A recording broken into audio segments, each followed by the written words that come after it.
சத்தியத்திற்குள் அன்பானவர்களே, புதுச்சேரி சத்திய மார்க்க ஆலயத்தில் வாரந்தோறும் ஒவ்வொரு வாரத்தின் முதலாம் நாளிலும் சத்திய மார்க்க ஆராதனை முறைமை நிறைவேற்றப்படுகிறது. சத்திய மார்க்க ஆராதனை முறைமையில் நிறைவேற்றப்படுகிற 3 சத்தியங்கள் மிக முக்கியமானது. 1, சுத்திகரிப்பின் செய்தி. 2, ஆராய்ச்சியின் செய்தி. 3, சத்திய தேவ செய்தி. இந்த 3 செய்திகளையும் யூடியூப் வழியாக உங்களுக்கு வழங்க ஆவியானவரால் வழிநடத்தப்படுகிறோம். இன்றைக்கும் நீங்கள் கேட்கிற இந்த சத்திய செய்தியினை கவனமாக கேளுங்கள். கருத்தாக சத்தியத்தின் ஆழங்களை கண்டுபிடியுங்கள்.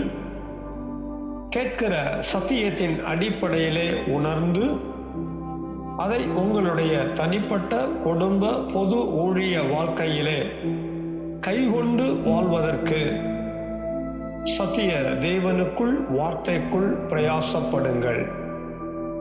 சத்திய தேவன் தாமே உங்கள் ஒவ்வொருவரையும் ஆசீர்வதிப்பாராக. இந்த சத்திய செய்தியை கேட்பதோடு மாத்திரமல்ல, ஒவ்வொரு செய்திக்கும் உங்களுடைய லைக் எங்களுக்கு ரொம்ப முக்கியமாக இருக்கிறது. அதுபோல உங்களுடைய கமெண்ட்ஸ் எங்களுக்கு தேவையாக இருக்கிறது. மேலும் இந்த சேனல் உங்களுடைய பயனுக்காக ஆரம்பிக்கப்பட்டிருக்கிறபடியால் சத்திய மார்க்க ஆலயம் புதுச்சேரி என்கிற இந்த சேனலுக்கு உங்களுடைய ஆதரவை தாருங்கள். சப்ஸ்கிரைப் செய்யுங்கள். சத்திய தேவனுக்கு மகிமை உண்டாவதாக. ஆமென். சத்தியத்திற்குள் அன்பானவர்களே, சத்திய மார்க்க ஆராதனை முறைமையிலே முதல் பகுதி உட்பிரகாரத்தில் 2 சத்தியத்தினாலே சுத்தமும், 2வது பகுதி பரிசுத்த ஸ்தலத்திலே 3 சத்தியத்தினாலே சுத்தத்தின் மேல் பரிசுத்தமும். நாம் பெற்றுக்கொண்ட பரிசுத்த ஆவியானவர் நம்மை நடத்தினார். நாம் பெற்றுக்கொண்ட பரிசுத்தத்தோடு 3வது பகுதியாக இருக்கக்கூடிய மகா பரிசுத்த ஸ்தலத்தின் வேலைக்குள்ளாக நாம் பிரவேசிக்கிறோம்.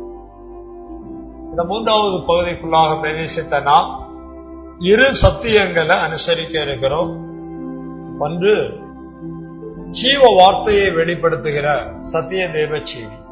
2, ஜீவ கிருபையை வெளிப்படுத்துகிற சத்திய ஜெப நேரம். இந்த 2 சத்தியத்தையும் நாம் அனுசரித்தால் நாம் பெற்றுக்கொண்ட பரிசுத்தமானது மகா பரிசுத்தமாக பூரணப்படும். மகா பரிசுத்தம் பெற்று தேவ ஜனமாக நாம் ஆலயத்திலிருந்து வீடு திரும்ப வேண்டும். இப்போதும் முதலாவது நாம சத்திய தேவ செய்தியை கேட்க இருக்கு. சத்திய தேவ செய்தி. உலகத்துல செய்தி உண்டு. இன்னைக்கு செய்திக்கு எவ்வளவோ சேனல் வந்துருச்சு. அது உலக செய்தி. அந்த செய்தியில உண்மையும் இருக்கும், பொய்யும் இருக்கும். அந்த செய்தியை நம்ம டெய்லி பார்க்கிறோம், டெய்லி கேட்கிறோம், டெய்லி படிக்கிறோம். ஒருவேளை உலக நடப்ப தெரிஞ்சுக்கலாமே ஒழிய அதனால நமக்கு ஒரு நித்திய மேன்மை இருக்கா அப்படின்னு பார்த்தா அதெல்லாம் ஒண்ணும் இல்லை. தேவ ஜனமா இருக்கக்கூடிய நாம சத்திய தேவ செய்திய கேட்கிறதுனால நமக்கு ஒரு பெரிய பாக்கியம் என்ன அப்படின்னா, தேவ ஜனமாக உறுதிப்படுத்தப்படுகிறோம். ஆவிக்குரிய ஜீவியத்தை சுதந்திரிக்கிறோம். நித்திய மேன்மையையும் பெற்றுக்கொள்ள இருக்கிறோம். 12ஆம் வருடத்திலே தேவனுடைய ராஜ்யத்தின் தேவ ஜனமாக வாழ்வதற்கு தேவன் நமக்காக கொடுத்து கொண்டு வருகிற சத்திய தேவ செய்தியின் தொடர் தலைப்பாக இன்றைக்கும் நாம் கேட்க இருக்கிற சத்திய தேவ செய்தி ஆவியின் கனியை குறித்த சத்தியம். இதற்கான வேத வசனங்களை நாம் குறித்துக் கொள்ளுவோம். கொலாத்தியர் 5ஆம் அதிகாரம் 22, 23. எபேசியர் 5:9, எபிரேயர் 13:15.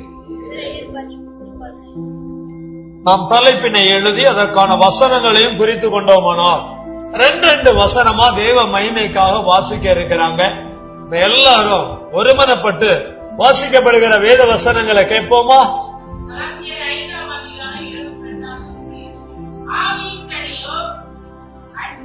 1, 2, 3, 4, 5, 6, 7, 8, 9.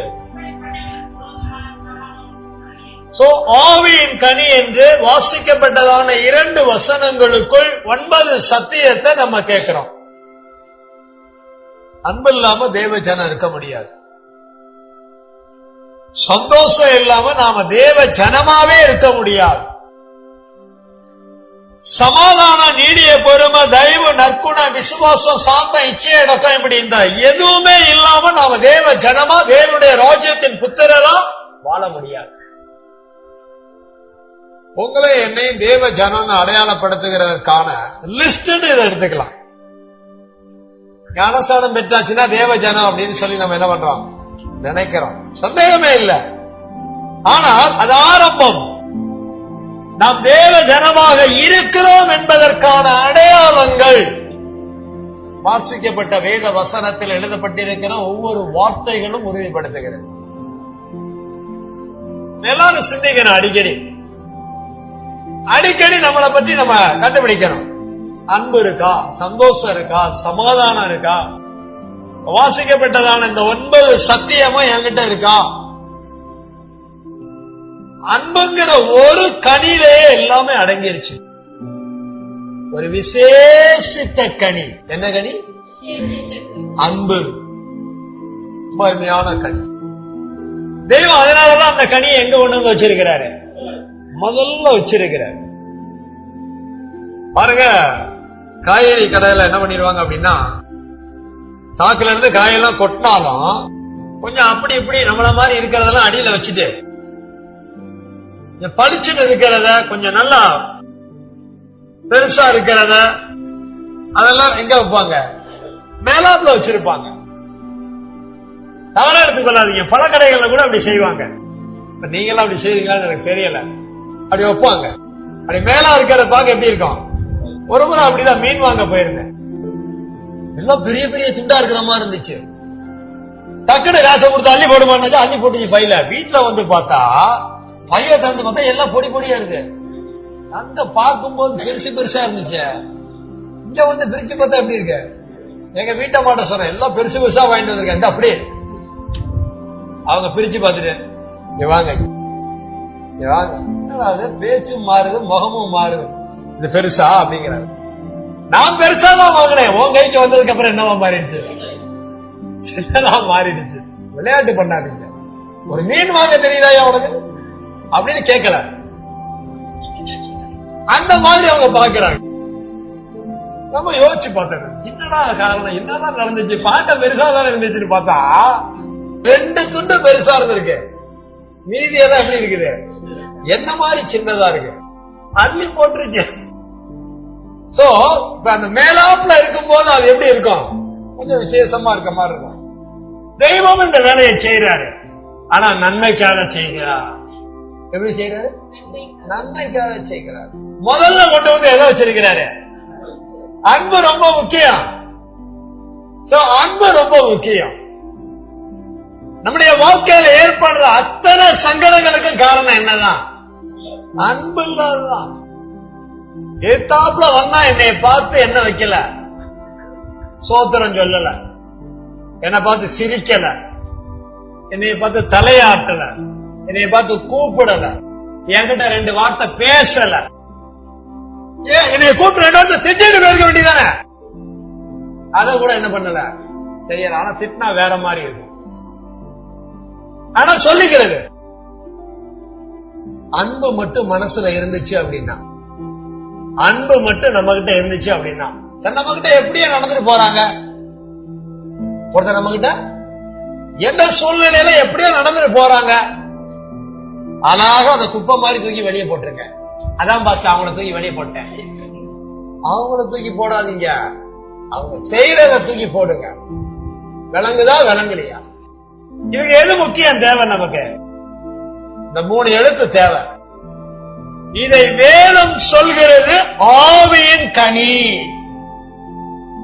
அவ பாரு என்னை மதிக்கிறாளா, அவன் பாரு என்னை மதிக்கிறானா, மிதிக்காம இருக்கிறானே. எப்படா நேரம் கிடைக்குன்னு மிதிக்க ரெடியா இருக்கிறாங்க எல்லாரும். ஆமா, சமயத்துல மீச்சிட்டு தெரியாம மிஸ்டர் அந்த அளவுக்கு சொல்றதுக்கு தயாரா இருக்கிறாங்க. அன்பு இருந்துச்சுன்னா எதையுமே என்ன பண்ணாது, ஒண்ணுமே எடுத்துக்காது. அந்த காலத்துல உண்மையிலே சொல்றேன், அறிவில்லாம அப்படி வாழ்ந்தாங்களா, அன்போடு அப்படி வாழ்ந்தாங்கன்னா தெரியல. கல்லானாலும் கணவன், புல்லானாலும் கணவன். எப்படி இது அறிவோட வாழ்ந்தாங்களா இல்ல அறியாம வாழ்ந்தாங்களா? பாவம் பெருகல. அன்னைக்கு அவங்களுக்கு அவ்வளவுதான் பாவம் தெரியுது, அதனால அந்த மாதிரி வாழ்ந்துருக்கிறாங்க. மனசுல ஒட்டி இருக்கும். போய் கட்டிக்கிட்ட ஓடவா முடியும், ஒளியவா முடியும். ஒரு போக்கடவும் கிடையாது, வாழ்ந்து தொலைவோம் அப்படின்னு கூட வாழ்ந்திருக்கலாம். எது எப்படியோங்க மனசார அன்பா வாழணும். மனசார எப்படி வாழணும்? கணவன் மனைவி பெற்றோர் பிள்ளை எந்த நிலைமையிலையும் அன்பா வாழணும். வருண் கண்ணா பாருங்க எப்படி அன்பா அம்மா பக்கத்துல அப்படி வாழணும். அன்புன்னா அப்படி இருக்கணும். சத்தியத்தை கவனிங்க, எல்லா ஆண்டவருடைய வார்த்தையை கவனமா கேட்கணும். இன்னைக்கு கடைசி நாடு. எதுக்கு கடைசி நாடு? அவ்வளவுதான பாஸ்டர்? ஆலயம் இருந்தா திறக்க மாட்டீங்களா? சீக்கிரம் சொல்லுங்க பாஸ்டர். என்ன ஆர்வமா இருக்கு. ஆவியின் கனியை குறித்து பேசப்படுகிற 12 சத்தியத்துல இது என்ன நாடு? ஆமா, நீங்க பாட்டுக்கு டாட்டா கட்டிடுறாங்க. நல்லா கவனமா கேட்கணும். ஆவியின் கனி ஒவ்வொன்றையும் ஒவ்வொரு நாளும் சொந்தமாக்குவதற்கு சிந்தையாக வாழ வேண்டும். ரொம்ப முக்கியம் வாழ்க்கையில ஆவியின் கனி. அடுத்த 2 வசனம்.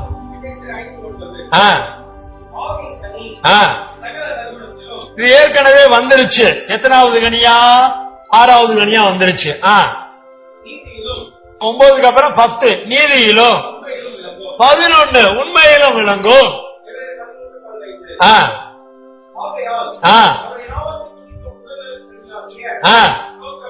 இத 12வது கனியா நம்ம பாக்கிறோம். கிறிஸ்தவத்துல ஆவியின் கனிய 9ஓட பிராக்கெட் க்ளோஸ் பண்ணிடுவாங்க. எத்தனை கனியா? ஆமா, இதுல வேற அது சொல்லுவாங்க, அது ஆவியின் கனிகள் இல்லைங்க, ஆவியின் கனிதாங்க. உண்மைதாங்க, இல்லன்னு சொல்லலங்க. ஆனா ஏங்க இதுக்குள்ள நீங்க பிராக்கெட் க்ளோஸ் பண்றீங்க? 9க்கு அப்புறம் 10 இருக்கு, 10க்கு அப்புறம் 11 இருக்கு, 11க்கு அப்புறம் 12 இருக்கு, 12க்கு அப்புறம் 13 இருக்கான்னு கேட்காதீங்க. 12 இருக்கு, வேதத்துல எழுதி இருக்க. எல்லாம் தேட வேண்டாமா? ஆராய வேண்டாமா? தியானம் பண்ண வேண்டாமா? கண்டுபிடிச்சு சபைக்கு கொடுக்க வேண்டாமா? சத்தியத்துல இருக்கிறது எல்லாம் நமக்கு வேணும் தானே. அதெல்லாம் ஒரு பக்கம் இருக்கட்டு பாஸ்டர், அடுத்து என்ன பேசு பாஸ்டர் அப்படிங்கிறீங்களா? 12ஐயும் தெய்வம் நமக்கு கொடுக்கிறார். அன்புல ஆரம்பிச்சு எங்க கொண்டு வந்திருக்கிறாரு? ஸ்தோத்திர பலியில கொண்டு வந்து வச்சிருக்கிறாரு. ஸ்தோத்திர பலியை குறிச்சு நம்ம ஏற்கனவே 2 பிரசங்கம் கேட்டிருக்கிறோம். 1 உதடுகளின் கனியாகிய, 2 இருதயத்தின் கனியாகிய ஸ்தோத்திர பலி. இன்னைக்கு நம்ம 3வது கேட்க இருக்கிறோம். எழுதிக் கொள்ளுவோம். சரீரத்தின் கரங்களின் கனியாகிய ஸ்தோத்திர பலி.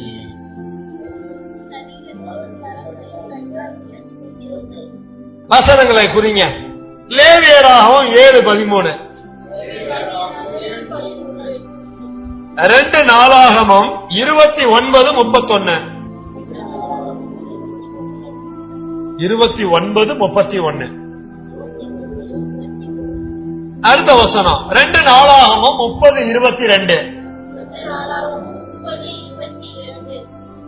எசேக்கியேல் 43:27, லூக்கா 17:16, எபேசியர் 5:4, சங்கீதம் 134:2. உபத்தலைப்பு எழுதியாச்சு, அதுக்கான வசனங்கள் எல்லாம் குறிச்சாச்சு. சத்திய தேவ செய்தியை கேட்க போறோம். எல்லாரும் கண்களை மூடலாமா? ஒரு தேவ பயத்தோட தேவ பக்தியோட கண்களை மூடலாமா? ஆவியின் கனியை குறித்த சத்தியம் சரீரத்தின் கரங்கள்ல ஸ்தோத்திரபடியா நமக்குள்ள வெளிப்பட, தேவ சுத்தம் நம்மிடத்துல நிறைவேற, சத்திய தேவ செய்தி நம்முடைய இருதயங்கள்ல எழுதப்பட எப்போது நம்முடைய உடன் மேய்ப்பவர்கள் செபிப்பார். எல்லாரும் ஒருமனப்படுவோமா?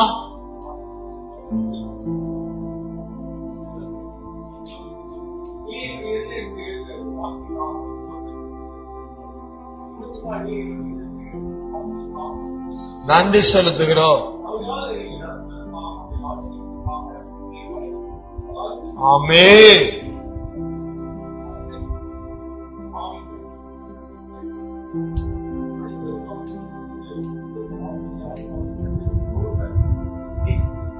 ஆமாண்டவரே, ஸ்தோத்திரம். அல்லேலூயா. ஆமென். வாழ்நாளெல்லாம் வெளிப்படுத்த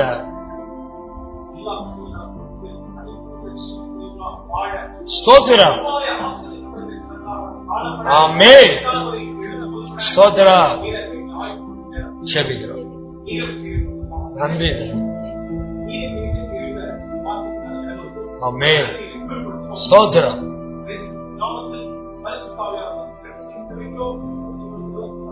ஆமென்.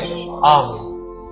சத்திய வார்த்தையாகிய பிதா, குமாரன், பரிசுத்த ஆவியானவராயிருக்கிற தேவருடைய தெய்வீக நாமத்திற்கு சகல துதியும் கனமும் மகிமையும் உண்டாவதாக. ஆமென். பிதாவாகிய தேவனுடைய இரக்கமும், குமாரனாகிய இயேசு கிறிஸ்துவினுடைய கிருபையும், பரிசுத்த ஆவியானுடைய சமாதானமும் தேவனுடைய வார்த்தையினால் நமக்கு பெருகுவதாக. ஆமென். சத்தியத்திற்குள் அன்பானவர்களே, ஆவியின் கனியை குறித்த சத்தியத்தை பழைய ஏற்பாட்டு தேவ ஜனங்களுக்கு கொடுக்கப்படவில்லை. பழைய ஏற்பாட்டு காலகட்டத்தைச் சேர்ந்த இஸ்ரவேலருக்கு அளிக்கப்படவில்லை. ஆவியின் கனியை குறித்த சத்தியம் புதிய ஏற்பாட்டு தேவ ஜனமாகிய நமக்காக கொடுக்கப்பட்டிருக்கிறது. எவ்வளவு வித்தியாசமான ரகசியம் கவனிச்சீங்களா? பழைய ஏற்பாட்டு காலகட்டத்தில் இந்த 12 கனியை குறிச்சு தேவ திட்டம் இல்லை.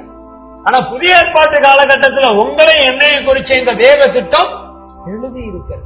பழைய ஏற்பாட்டு காலகட்டத்தில் பொதுவா இந்த தெய்வம் சொல்றார், நற்குல திராட்சை செடி அப்படின்னு சொல்றார். யார? இஸ்ரவேலர. நல்ல கனி ஒடுக்கம் என்று எதிர்பார்த்தேன்னு சொல்றாரு. தித்திப்பான கனியை எதிர்பார்த்தேன், கசப்பான கனியை கொடுக்குதுன்னு சொல்றார். எல்லாம் பொதுவா பேசுறாரு. ஆனா நமக்குத்தான் பகுத்து பிரிச்சு தெல்ல தெளிவா ஆவியின் கனின்னு சொல்லி 12 விதமான கனிய எழுதி கொடுத்திருக்கிறார். எழுதி கொடுக்கப்பட்டவை எழுத்திலே மாத்திரம் இல்லாமல் அந்த எழுத்தினுடைய வல்லமை ஜீவன் நமக்குள் வெளிப்பட இருதயங்களிலே எழுதப்படவும் இருக்கிறது. ஏன் தேவன் நமக்குள், நம்முடைய இருதயங்களுக்குள் ஆவியின் கனியாகிய சத்தியத்தை, எழுத்துக்களை எழுதி வைக்கிறார்?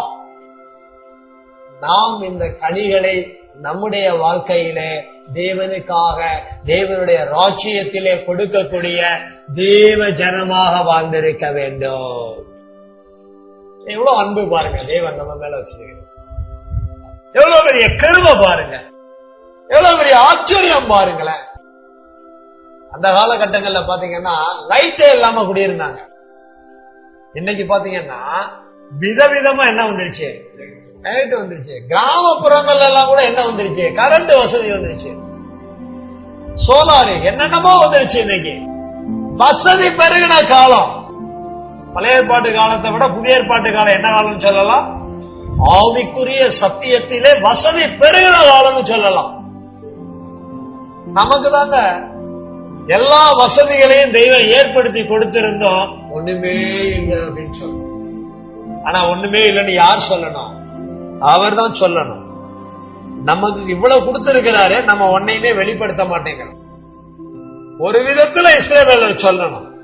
ஆனா நம்முடைய வாழ்க்கையை பார்க்கும் போது நம்ம தேவனை பார்த்து ஒண்ணு இல்லைன்னு சொல்றதை விட, இவ்வளவும் கொடுத்திருக்கிற, இவ்வளவு எழுதி வச்சிருக்கிற, இவ்வளவு பிரசன்னமா வெளிப்படுத்தி கொண்டிருக்கிற, ஆனா எதையும் நீ என்ன பண்ண மாட்டேங்கிற, செய்ய மாட்டேங்கிறன்னு, ஒண்ணுமே செய்ய மாட்டேங்கிறன்னு நம்மளை பார்த்து சொல்லணும்.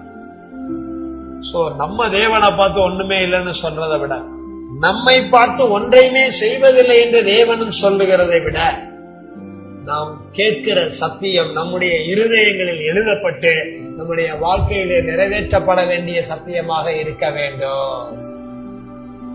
சத்தியத்தை கவனமா விளங்கி கேட்கணும். இன்றைக்கும் ஆவியின் கனிய 12வது சத்தியமா இருக்கிற ஸ்தோத்திர பலிய சரீரத்திலே வெளிப்படுவதற்கான சத்தியத்தை பிரசங்கமா கேட்க இருக்கு. ஸ்தோத்திர பலி அப்படின்னாவே எல்லாரும் ஆவியோடு தொடர்பு படுத்தி முடிச்சிருவாங்க. ஆனா வேதம் அப்படி நமக்கு சொல்லவில்லை. அது ஆவியிலையும் வெளிப்படுத்தணும், ஆத்துமாவிலும் வெளிப்படுத்தணும், சரீரத்திலும் வெளிப்படுத்த வேண்டும்.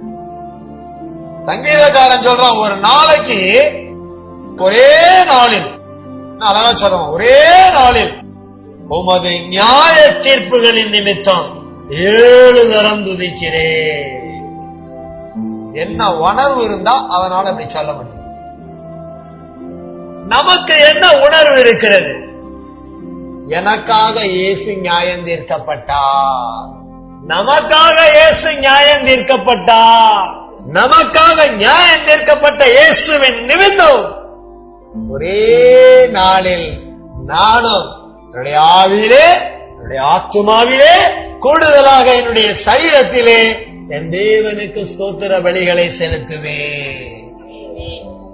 3 பகுதியிலிருந்து 7 வேளை இப்படிப்பட்ட தெளிவு நமக்கு உண்டாயிருக்க வேண்டும். ஆவியில ஸ்தோத்திர பலி உதடுகளிலே வெளிப்பட வேண்டும். ஆத்துமாக்களிலே ஸ்தோத்திர பலி இருதயத்திலே வெளிப்பட வேண்டும். தேவ சமூகத்துல தனிப்பட்ட வாழ்க்கையில வந்தாலும் சரி, தேவ சமூகத்துல குடும்ப வாழ்க்கையில வந்தாலும் சரி, தேவ சமூகத்துல பொது வாழ்க்கையில சபைக்கு வந்தாலும் சரி, உதடுகள் அந்த கனி வரணும் அப்படின்னா நம்முடைய உதடுகள் திறக்க வேண்டும். உதடுகள் என்ன செய்யணும்? திறக்கணும். உதடு திறந்தா சத்தம் வரணும். உதடு திறந்தா என்ன வரணும்? சத்தம் வரணும். அல்லேலூயா சொல்லுங்க அப்படின்னு சொல்ல வச்சுக்கிட்டே இருக்க கூடாது. அல்லேலூயா தன்னால உதடு திறந்து வர வேண்டும். அதே மாதிரி உங்க உணர்வுக்கே வரணும். ஆத்துமால சொல்ல வேண்டிய நேரத்துல அல்லேலூயா சொல்லணும். நம்ம துதிநன்றி சொல்லுவது நடத்துறோமா இல்லையா? அப்ப ஆத்துமால நம்ம துதிக்கணும்னு சொல்லும் போது ஆத்துமால என்ன பண்றது? நெருச்சிக்கிட்டு கல்லு மனசுக்குள்ள நினைக்கிறது, போட்டு இப்படி நெருக்கிறது, இப்படி நெருக்கமா உட்கார்ந்துருந்தா அப்படி வேந்துகிட்டு இருக்குது. ஒரு ஏசி போடுறாரா பாஸ்டர், வேற துதி சொல்லணும். எதை நினைக்க வேண்டியதுல எதை நினைக்கிறது?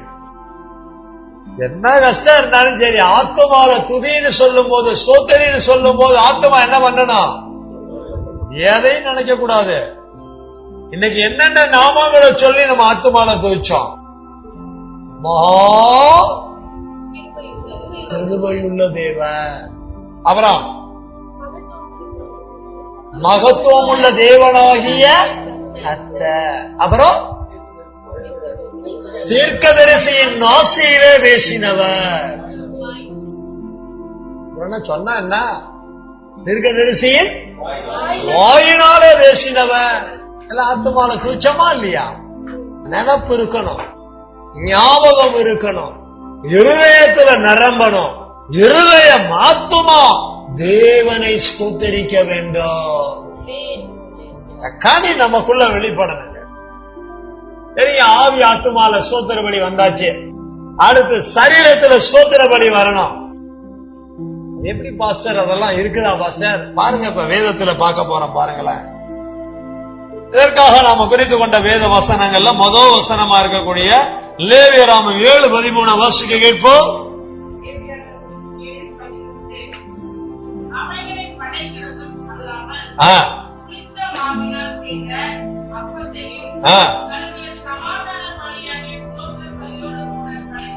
பாருங்க, லேவியராமம் 7:13 வாசிச்சிருக்கிறாங்க. அதுல ஸ்தோத்திர பலிங்கிற வார்த்தை இருக்கா இல்லையா? ஸ்தோத்திர பலியோடு என்ன செய்யணும்னு அந்த வசனம் முடியுது, படைக்க வேண்டும். என்ன பாஸ்டர், யாராவது படைச்சாங்கன்னா வாங்கி சாப்பிடக்கூடாதுன்னு சொல்றீங்க, ஆனா பைபிள்ல படைச்சதா எழுதி இருக்குது. அப்ப நம்ம படைக்கணுமா பாஸ்டர்? சொல்லிருக்க கூடாதா பாஸ்டர்? டெய்லி படையல் போட்டிருப்பேனா பாஸ்டர்? என்ன பாஸ்டர் படையல் போடணும்? அப்பம் போட்டிருக்குது, வேற ஏதாவது இருக்கா பாஸ்டர்? இல்ல அப்பம் இருக்கா இல்லையா? என்ன மாவுனால செஞ்சாப்போம்? எனக்கு ரொம்ப பிடிக்கும் புளிச்ச மாவுல செஞ்சா, புளிச்ச மாவுனால செஞ்சா அப்பம். வேற ஏதாவது இருக்கா பாஸ்டர்? பீஸா, பீஸா சாப்பிடுவேன் பாஸ்டர். முந்தின வசனங்களை வீடுல போய் படிச்சு பாருங்க. அதிரசங்கள் வருது, சிலருக்கு நாக்கு சொட்டம். என்ன சங்கல்? அதிரசங்கள். அடாடாடாடா, நம்ம வீட்டுல டெய்லி படையல் போட்டோம்னா அதிரசம் வைக்கலாம், புளித்த மாவுல செஞ்ச அப்பம் வைக்கலாம். வேற ஏதாவது பாஸ்டர்?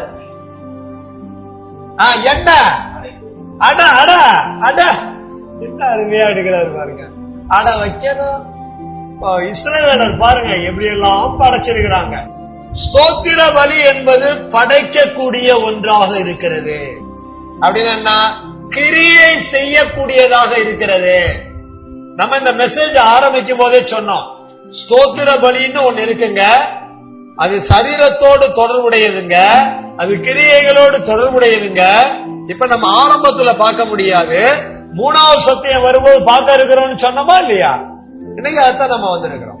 ஸ்தோத்திர பலி என்று ஒரு பலிய பழைய பாட்டு காலகட்டங்கள்ல செலுத்தி இருக்கிறாங்க, படைச்சிருக்கிறாங்க, அதுக்கான பொருள்களை வச்சிருக்கிறாங்க. இன்னும் குறிப்பா அதுல மிக முக்கியமா எது வருதுங்கிறதெல்லாம் அடுத்தடுத்த வசனங்கள்ல பார்க்க இருக்கிறோம். இந்த வசனத்துல ஸ்தோத்திர பலியை குறிச்சு என்ன சொல்லுதுன்னா, சமாதான பலியாகிய. ஸ்தோத்திர பலிக்கு பின்னால என்ன மறைஞ்சிருக்கு? சமாதானங்கிற வார்த்தை மறைஞ்சிருக்கு. அதுக்குள்ள போக வேண்டாம், வேற மாதிரியான ரகசியங்கள் நிறைஞ்சது. அதுக்குள்ள போனோம்னா மெசேஜ் இந்த ட்ராக் மாறி எப்படியோங்க. ஸ்தோத்திர பலியில தேவன் ரகசியங்களை வச்சிருக்கிறாரு, ஸ்தோத்திர பலிய காரணங்களோட செய்கிறாரு. ஸ்தோத்திர பலியை இஸ்ரவேலர்கள் படைக்கக்கூடிய கிரியைகளாக சரீரத்துல செய்திருக்கிறாங்க. எப்படி பாஸ்டர் இதெல்லாம் இப்படியே நம்ம செய்யணுமா பாஸ்டர்? ஒவ்வொரு வசனமா போவோம், கொஞ்சம் கொஞ்சமா கவனமா கேளுங்க. இந்த ஸ்தோத்திர பலியினுடைய ரகசியம் இஸ்ரவேலுடைய வாழ்க்கையில சரீரத்துல எப்படி இருந்துச்சு, நம்முடைய வாழ்க்கையில சரீரத்துல எப்படி இருக்கணும் அப்படிங்கிறது நமக்கு வெளிப்பட இருக்கிறது. இவ அடுத்த வசனம் 2 நாளாகமம் 29:31 வாசிக்க கேட்போம்.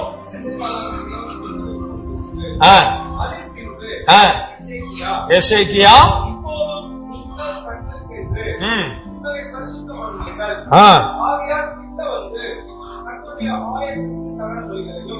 பாருங்க எங்க வர்றாங்க? கர்த்தருடைய ஆலயத்துக்கு வர்றாங்க.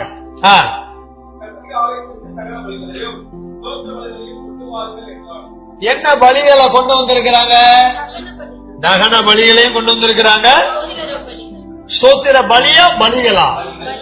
மேல உள்ள வசனத்துல ஒருத்தனுக்கு தான் தன்னுடைய ஸ்தோத்திர பலின்னு வந்துச்சு, கவனிச்சீங்களா இல்லையா? இந்த வசனத்துல என்ன வருது? ஸ்தோத்திர பலிகள். இங்க பல பேருக்கு கொண்டு வந்திருக்கிறாங்க. அப்ப நிறைய அதிரசங்களை கொண்டு வந்திருக்கிறாங்க, நிறைய அப்பங்களை கொண்டு வந்திருக்கிறாங்க, நிறைய அடைகளை கொண்டு வந்திருக்கிறாங்க. விளங்குதா விளங்கலையா? ஸ்தோத்திர பலிகளை செலுத்தி இருக்கிறாங்க. அதுக்குதான் ஸ்தோத்திர பலிகளையும் கொண்டு வாருங்கள் என்றார். ஆலயத்துக்கு வரும்போதே என்ன கொண்டு வந்திருக்கிறாங்க? ஸ்தோத்திர பலிகளை கையில எடுத்துட்டு வர்றாங்க. ஸ்தோத்திர பலிகளும் கைகளும், இதைத்தான் நம்ம கேட்டுக்கிட்டு இருக்கிறோம். கொண்டு வாருங்கள் என்றார். சபையார் வந்துருச்சா இல்லையா? மேல சொல்லப்பட்டது ஒருவன், அது ஆசாரியனா கூட இருக்கலாம். இங்க சொல்லப்பட்டது பன்மை ஸ்தோத்திர பலிகள். சபையார் ஆலயத்துக்கு வரும்போது என்ன பலிகளோட வரணும்? ஸ்தோத்திர பலிகளோட. பாஸ்டர் நாங்க அடையெல்லாம் கொண்டு வரலையே பாஸ்டர், அதான் வடையெல்லாம் கொண்டு வந்து சாப்பிடுறீங்களே. ஸ்தோத்திரம். ஏதோ ஒண்ணு கூட தர மாட்டேங்கிறீங்க. நானும் அருண் எனக்கு ஒரு வடை தருவாருன்னு பாக்குறேன். ஆறி போச்சு, ஆயில் ஃபுட்டு, நீங்க சாப்பிட மாட்டீங்க. அப்படிதான் சபைக்கு வரும்போது ஸ்தோத்திர பலிகளை சபையார் என்ன பண்ணணும்? கொண்டு வரணும். இந்த பழைய பாட்டு காலகட்டங்கள்ல பார்க்கணும். அடுத்தபடியாக 2 நாளாகமம் 30:22 வாசிக்க கேட்போம்.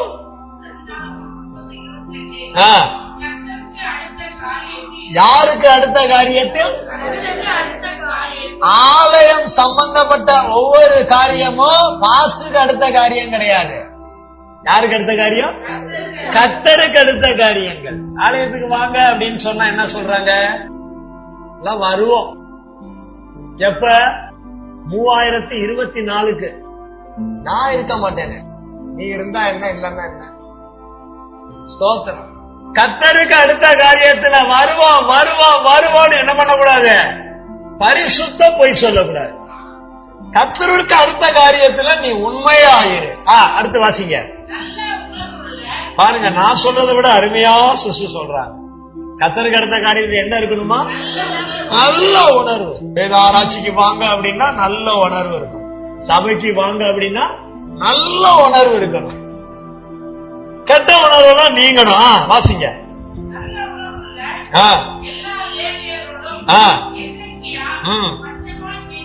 பாருங்க பாஸ்டர், எஸ்ஏகே எப்படி பேசுறான் பாருங்க. பச்சமா பேசுறான். நீ எப்படி பேசுற? வாழ்ந்து கத்துற, மறிஞ்சு கட்டிக்கிட்டு பேசுற. வசனம் தாங்க அப்படியே. ஆளு ஒண்ணும் அப்படிதான் இல்லைங்க. தம்பி பேசுங்க. நானும் பட்சமா தான் நம்ம ஊழியக்காரங்கிட்ட பேசுங்கன்னு சொல்றேன். கேட்டு பாருங்க. ஊழியக்காரங்க மீட்டிங்ல நேற்று கூட ஊழியக்காரங்க மீட்டிங் பேசுங்க. போய் ஜனங்களை சந்திச்சு ஆலயத்துக்கு வாங்க அப்படின்னு சொல்லி அவங்களுக்கு ஒரு நல்ல உணர்வை கொடுக்கற மாதிரி தாருங்க, பேசுங்க. அவங்களுக்குள்ள அந்த உணர்வு வர மாதிரி பேசுனுங்க. நாம பேசணும். பட்சமா தான் பேசுறோம். அவங்க மேல யாரு மேல எங்களுக்கு என்ன கிடையாது, வெறுப்பெல்லாம் கிடையாது. எல்லாம் ஆலயத்துக்கு வரணும். அடுத்து பழைய ஏற்பாட்டு காலங்கள்ல பண்டிகை நடந்திருக்கு. 7 நாள் நடந்திருக்கு. என்ன செய்யணுமா?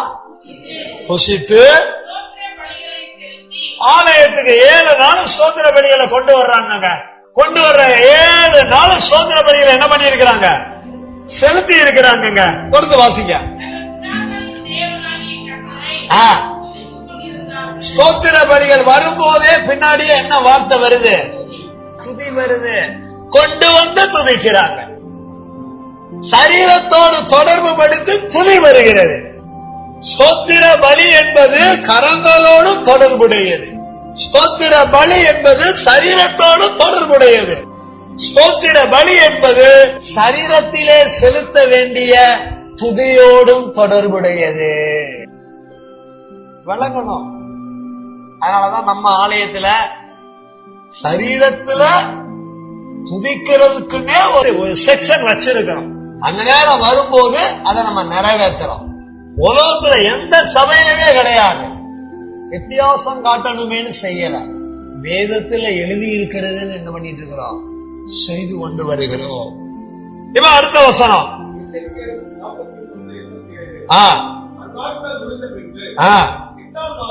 7 நாளைக்கு அப்புறம் எத்தனாவது நாள் வருது?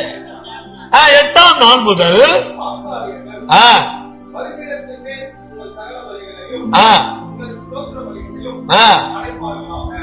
அதிர்ஷ்டத்தை எல்லாம் கொண்டு வந்து பலிபீடத்துல வச்சா எரிஞ்சு போயிடாது. அதிர்ஷ்டத்தை எல்லாம் பலிபீடத்துல வைக்கல. நல்லா கவனிக்கணும். தகன பலியிலையும் ஸ்தோத்திர பலியிலையும் மிக முக்கியமா பலியின் மாமிசம் இருந்திருக்கிறது. என்ன மாமிசம் இருக்கு? அதைத்தான் கொண்டு வந்து எதுல வைக்கிறாங்க? பலிபீடத்துல. அதனாலதான் நம்ம பலிபீடத்தின் பகுதி 6வது நேரம்னு சொல்றோம். பலிபீடத்துல ஸ்தோத்திர பலியை கொண்டு வர்றோம். பலிபீடத்துல கொண்டு வரக்கூடிய ஸ்தோத்திர பலியில துதியை கொண்டு வருகிறோம். இந்த துதியை கூட நாம் எப்படி எதனால் செய்கிறோம் என்றால் கல்வாரி பலிபீடத்தை கொண்டு வருகிறோம். கல்வாரி பலிபீடத்திலே நமக்காக பலியானது யார்? கர்த்தராகிய இயேசு கிறிஸ்து. அந்த மாம்சத்தை கொண்டு வர்றோம், அந்த பலியை நினைக்கிறோம், அந்த ஜீவனை நினைக்கிறோம், அந்த பலியின் ஜீவனை நினைச்சு ஸ்தோத்திர பலியை கொண்டு வருகிறோம். தொடர்ந்து வாசிங்க.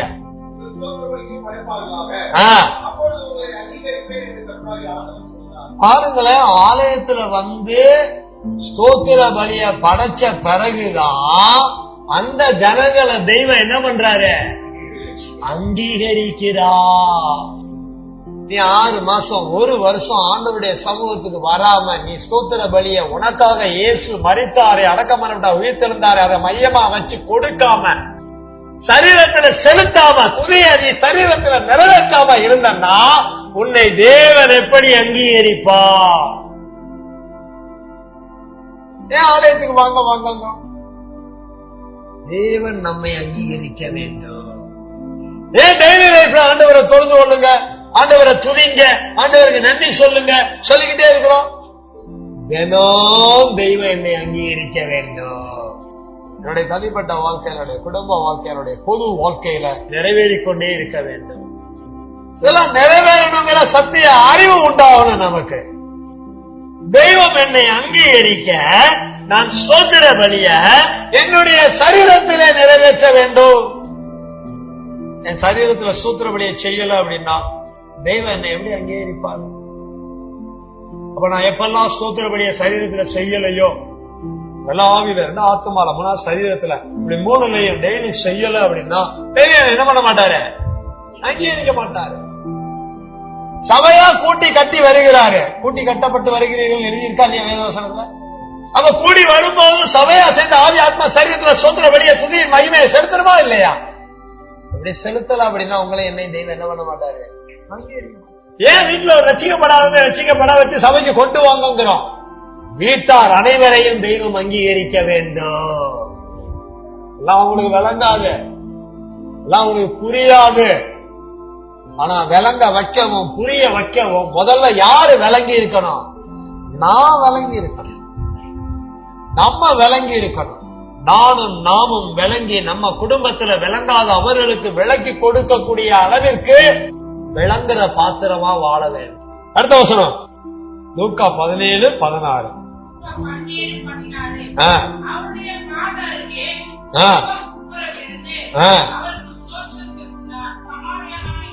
ஒரு சமாரிய வந்து இயேசு பாதத்தருகே முகங்குப்புற விழுகிறான். கிரியையா இல்லையா?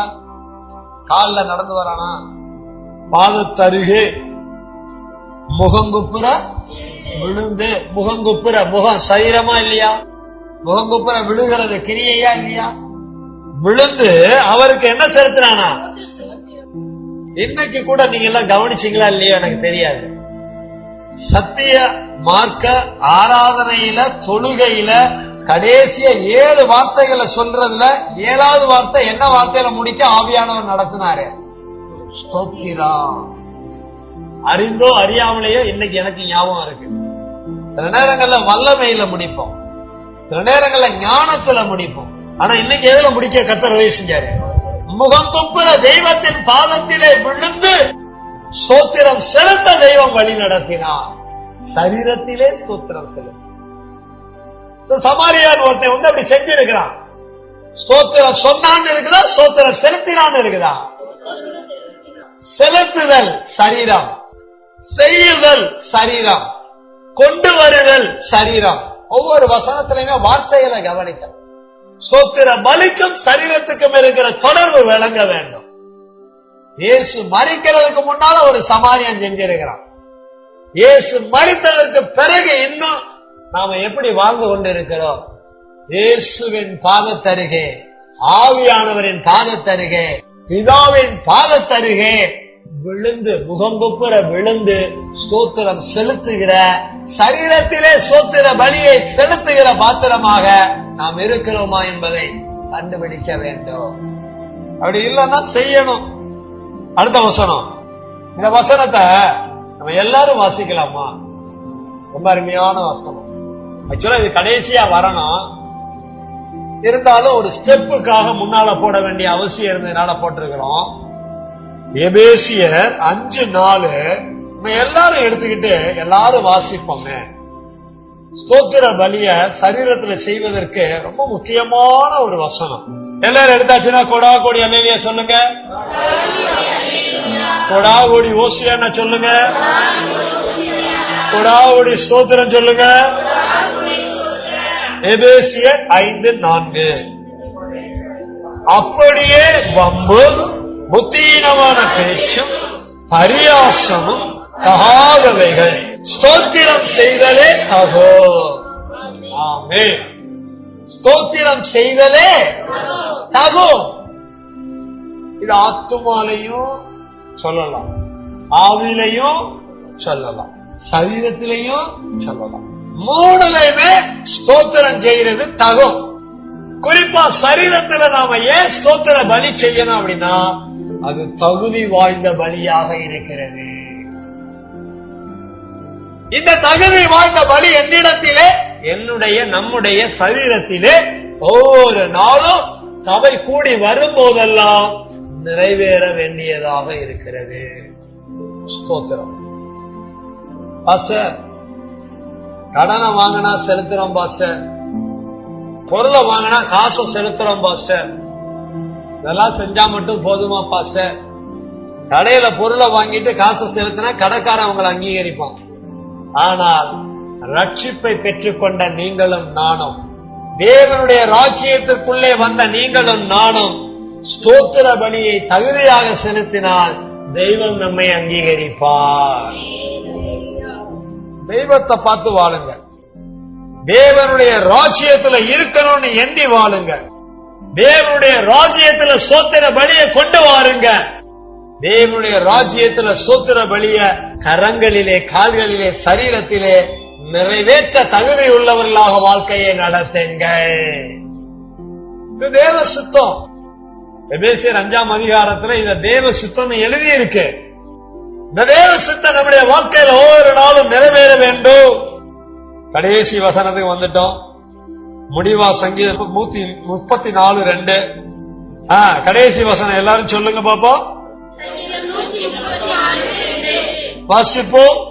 உங்கள் கைகளை பரிசுத்த ஸ்தலத்திற்கு நேராக எடுத்து கர்த்தரை ஸ்தோத்திரியுங்கள். நம்ம தான் துதி நேரம் வரும்போது சரீரத்துல ஸ்தோத்திரம் செலுத்த பர மண்டலங்கள்ல இருக்கிற நம்முடைய தெய்வத்தை நோக்கி கரங்களை என்ன பண்றோம்? உயர்த்துறோம். இந்த இடத்துல பாத்தீங்கன்னா பரிசுத்த ஸ்தலத்திற்கு நேராக எடுத்து முதல்ல எடுக்கிறோம். புதிய ஏற்பாட்டுல நிருபத்துல எழுதியிருக்கு பாத்தீங்கன்னா கைகளை உயர்த்தி. என்ன கைகள்? பரிசுத்தமான கைகள். இங்க பரிசுத்த ஸ்தலம் இருக்கா இல்லையா? பரிசுத்த ஸ்தலத்துக்கு நேரம் என்ன கைகளை உயர்த்தணும்? பரிசுத்த கைகளை உயர்த்தி.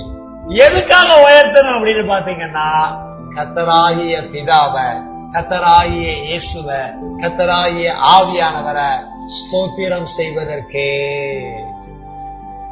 என்னுடைய தனிப்பட்ட வாழ்க்கையை நான் பல முறை செஞ்சு செஞ்சு செஞ்சு பழகி இப்ப ஆட்டோமேட்டிக்கா அந்த நேரம் வந்தோம்னா கையை என்ன பண்ணிடுவேன்? உயருது. பரிசுத்த ஸ்தலத்துக்கு நேரா கையை எடுக்கவும், பரிசுத்த ஸ்தலத்துக்கு நேரா கையை உயர்த்தவும், பரிசுத்த ஸ்தலத்துல இருக்கிற தெய்வத்தை நோக்கி ஸ்தோத்திரம் செய்யவும் தெய்வம் வழி நடத்துகிறார். ஆவியின் கனியை சரீரத்திலே ஸ்தோத்திர பலியாக கொடுப்பதற்கு ஒவ்வொரு நாளும் வழி நடத்துகிறார். காலையில தெய்வம் என்ன அங்கீகரிக்கிறாரு. இதை நான் காலையில செஞ்சா காலையில தெய்வம் என்ன பண்றாரு? அங்கீகரிக்கிறார். இதை நான் பகல்ல செஞ்சா பகல்ல தெய்வம் என்ன பண்றாரு? அங்கீகரிக்கிறார். இத மாலையோ இரவோ நான் செய்வேனானால் என்னை தெய்வம் அங்கீகரிக்கிறார். என்னை தெய்வம் அங்கீகரிப்பதற்கு எப்படி அங்கீகரிப்பதற்கு? பரிசுத்த ஜனமாக. என்ன ஜனமாக? இதெல்லாம் வசனம் இருக்கு. பரிசுத்த ராஜரீக ஆசாரிய கூட்டமாக இருக்கா இல்லையா? எபேசியர்ல இருக்குங்க, பேதுருல இருக்குங்க. இந்த வசனம் நம்முடைய வாழ்க்கையில நிறைவேறணும்னா, நம்முடைய வாழ்க்கையில, அணுகுன வாழ்க்கையில, நம்முடைய வாழ்க்கையில, சபை வாழ்க்கையில, நம்முடைய வாழ்க்கையில, குடும்ப வாழ்க்கையில, இந்த எல்லாத்தையும் ஆவி, ஆத்துமா, முடிவா எதுலங்க? சரீரத்திலும் நாம் செய்ய வேண்டும். துதி அப்படின்ற உடனே என்ன பண்ணிடக்கூடாது? ஆண்டவரே ஸ்தோத்திரம், ஆண்டவரே ஸ்தோத்திரம், ஆண்டவரே ஸ்தோத்திரம், ஆண்டவரே சாப்பிடலாமா அப்படின்னு கூடாது. ஆத்துமால துதிக்கணும், ஆவியில துதிக்கணும், சரீரத்துல துதிக்கணும். எப்பவுமே சாப்பாடு சாப்பாடுன்னு இருக்கக்கூடாது. ஆமா, துதி துதி துதின்னு இருக்கணும். அப்புறம் தான் என்னது? சாப்பாடு சாப்பாடு சாப்பிடணும். எது முக்கியங்கிறத அறிஞ்சு வாழ்க்கை. ஆவியின் கனி ஒவ்வொன்றும் நம்மிடத்திலே, நம்முடைய குடும்பத்திலே, நம்முடைய சபையிலே வாழ்நாளெல்லாம் நிறைவேற்றப்பட வேண்டும். எல்லாரும் எழுந்து நிற்போமா? கேட்ட சத்தியத்தின் அடிப்படையில நாம இதுவரை ஸ்தோத்திர பலிய ஆவி ஆத்மா சரீரத்துல செலுத்தாம இருந்திருந்தோம் அப்படின்னா அதெல்லாம் குறைன்னு சொல்லி நம்மளை ஒத்துக்கிட்டு இந்த குறைய நம்முடைய வாழ்க்கையில தொடர்ந்து செய்யாம நம்முடைய குறைகள் நம்மை விட்டு நீங்க நம்ம மனம் விரும்பி இன்றைக்கு முதல் ஒவ்வொரு நாளும் நம்முடைய வாழ்க்கையில ஸ்தோத்திர பலிய ஆவியில வார்த்தையில சரீரத்துல கரங்கள்ல ஆத்துமால எண்ணங்கள்ல கொண்டு வரக்கூடிய அளவிற்கு தேவனால் அங்கீகரிக்கப்பட்ட ஜனமாக வாழ்வதற்கு நாம மனம் விரும்பலாமா? எல்லாரும் தனிப்பட்ட வாழ்க்கையை குறிச்சு யோசிச்சு பாருங்க, குடும்ப வாழ்க்கையை குறிச்சு யோசிச்சு பாருங்க, பொது வாழ்க்கை சபை வாழ்க்கையை குறிச்சு யோசிச்சு பாருங்க. டெய்லி லைஃப்ல சங்கீதக்காரன் ஒரு நாளைக்கு 7 வேளை சொல்றான். ஆனா நம்மால ஒரு நாளைக்கு குறைஞ்சது 3 வேளை துதிக்க முடிஞ்சிருக்கா? ஆவி ஆத்மா சரீரத்துல துதியை செலுத்தாம நம்ம என்னைக்காவது இருந்திருக்கிறோமா? அது தனிப்பட்ட வாழ்க்கையா இருக்கட்டும், குடும்ப வாழ்க்கையா இருக்கட்டும், சபை வாழ்க்கையா இருக்கட்டும், என்னைக்காவது அப்படி இருந்திருக்கிறோமா? மனம் அருந்துங்க, குற்றம்னு உணருங்க. என் வாழ்க்கையில் அப்படி இருக்கக்கூடாது. ஒருவேளை திங்கட்கிழமை அன்னைக்கு காலையில நான் தேவ சமூகத்துல இந்த துதியை நான் சரியா ஸ்தோத்திர பலியை நான் செலுத்தாம இருந்தேன்னா அன்னைக்கு காலையில என் தெய்வம் என்ன அங்கீகரிக்காம இருந்திருக்கிறார். அது குற்றம், அது நல்லதல்ல. எனக்கு நல்ல உணர்வை தார ஆண்டவரே கர்த்தருக்கு அடுத்த காரியத்துல ஸ்தோத்திர பலியை செலுத்துகிற காரியத்துல. இதுவரை இருந்தது எப்படியோ, இனி நான் அப்படி இருக்கக்கூடாது தெய்வமேன்னு சொல்லி நம்மள உணர்த்தோடு சொல்லி கேட்கலாமா? தனிப்பட்ட வாழ்க்கை மட்டும் இல்லைங்க, குடும்பமா கணவன் மனைவி பிள்ளைகள் இந்த வீடுகள் அது முடியாது. ஆனா ரட்சிக்கப்பட்டவங்க ஒரு 2 பேர் இருந்தீங்கனாலும் ஒன்னா சேர்ந்து ஸ்தோத்திர பலியை செலுத்தலாமே ஆவி ஆத்மா சரீரத்துல. இதெல்லாம் செய்யாம இருந்தான்னா அதை நம்மள மாத்தணும். சபை வாழ்க்கை, சபையில வந்துட்டு அப்படியே ஒரு ஓரமா செவுத்துல சாஞ்சுக்கிட்டு கைகளை அப்படியே நோண்டிக்கிட்டு தேவையோ நினைச்சுக்கிட்டு ஸ்தோத்திர பலியை செலுத்தாம குறையா இருந்திருக்கிறேன்னா எல்லாம் மனம் திரும்பணும். ஸ்தோத்திர பலி செலுத்த வேண்டிய நேரத்துல துதியின் மகிமையை செலுத்த வேண்டிய நேரம் வந்துருச்சு அப்படின்னா ஆவியில என் வாயை திறந்து நான் அந்த ஸ்தோத்திர பலியை செலுத்தணும். ஆத்மால வாயை மூடி நாம அசைக்காம தெய்வத்தை நாமத்தை மகிமைப்படுத்தணும். சரீரத்துல தெய்வத்தின் நாமத்தை மகிமைப்படுத்த பரிசுத்த ஸ்தலத்துக்கு நேராக என்னுடைய கரங்களை எடுத்து உயர்த்தி நான் ஸ்தோத்திர பலியை செலுத்தணும். இவரை அப்படி செய்யாம இருந்தேன் நான் குற்றம் உணர்றேன்.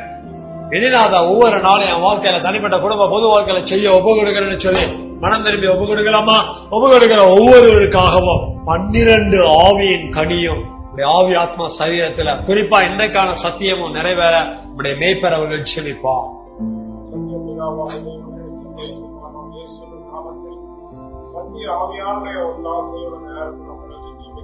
ஆமா ஆண்டவரே,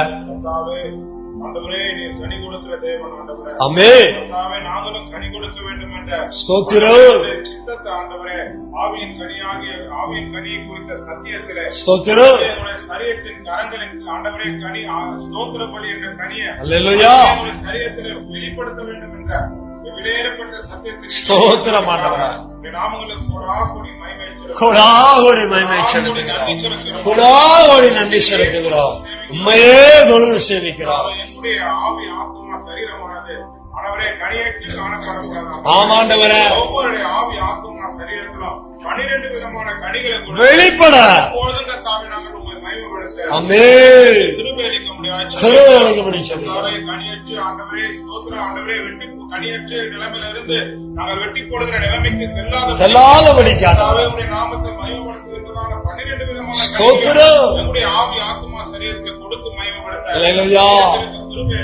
கிருபை அளிக்க முடியாது. பேசின சத்தியங்களுக்காக நன்றி செலுத்துகிறோம். ஒவ்வொரு சத்தியங்களுடைய இடத்துல எழுதி இருக்க நன்றி செலுத்துகிறோம்.